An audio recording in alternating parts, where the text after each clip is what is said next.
Je suis Caroline Bess, artiste peintre décorateur. Je travaille sur la puissance de la couleur et de la ligne à partir de ma propre perception de la matière et de la vibration de la couleur.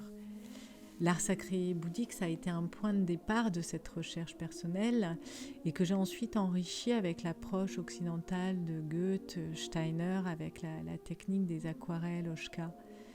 Il s'agit en fait de capter, d'inscrire et de partager les informations véhiculées par les couleurs qui sont différentes fréquences de la lumière.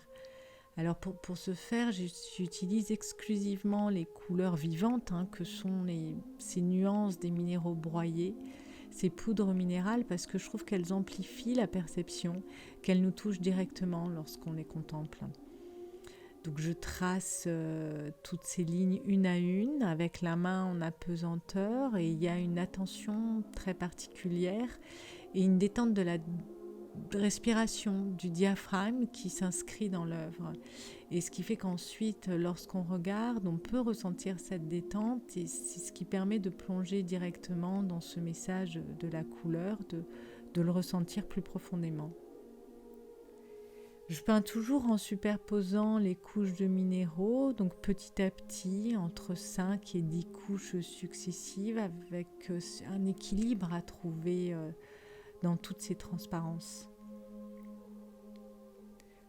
Aujourd'hui, j'articule mon activité entre la recherche pure avec la création de séries de tableaux, également aussi l'exploration du volume et de la lumière, comme avec cette sculpture-là en volume.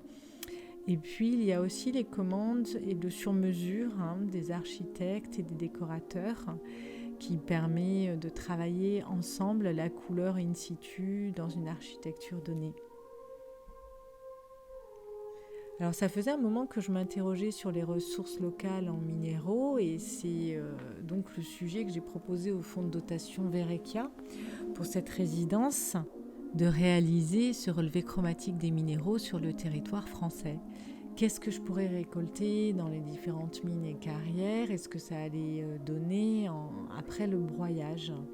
Alors ça a été passionnant d'aller sur les sites, de rencontrer les spécialistes de minéralogie qui ont eu la générosité de partager leurs connaissances.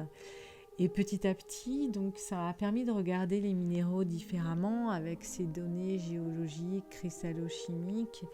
Et ça, c'est très inspirant pour la suite. Maintenant, qu'est-ce que je vais peindre avec ces nouvelles nuances ?